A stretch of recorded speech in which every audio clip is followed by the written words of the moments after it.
why it wasn't the low carb diet that helped you lose weight, even though you were on the low carb diet. I'm Marissa Fay. I am a holistic and functional medicine practitioner, and I specialize in women's hormone and gut health. I have worked with women with conditions like PCOS, hypothyroidism, IBS, endometriosis, and women who just have low energy, aren't sleeping well, don't feel like they know what they need to eat in order to be healthy, all that good stuff. And recently, I have talked a bit on here about the best dietary approach for the vast majority of us with hormone or gut health issues. And I have shared multiple times that I'm not a fan of the low carb diet for the majority of us. And I get comments all the time, like this one that I'm sharing here, that low carb was either the only way somebody could lose weight, or it's what saved them, or it's what allowed them to get pregnant.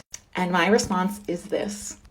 Just because you followed a low carb diet and had improvement in your health does not mean that it was the low carb aspect of your diet that's what helped. I know, that's very roundabout. Let me explain.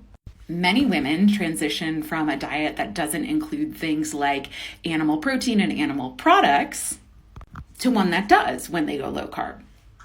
The nutrients in animal products and animal proteins are much easier for most bodies to absorb and utilize.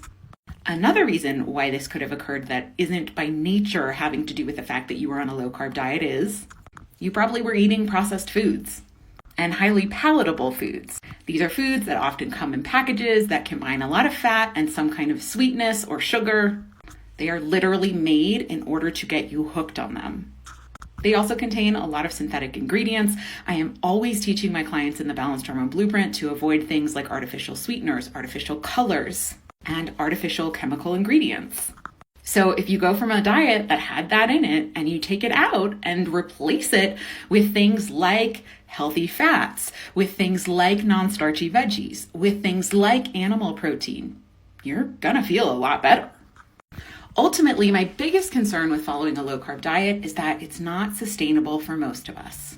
And when I say sustainable, I don't mean sustainable for like a year. You probably could do that if you got good results from it or think you got good results from it.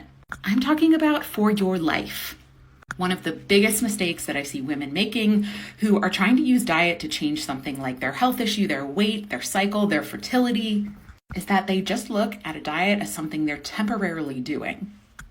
And I've got news for you. You need to make it a life.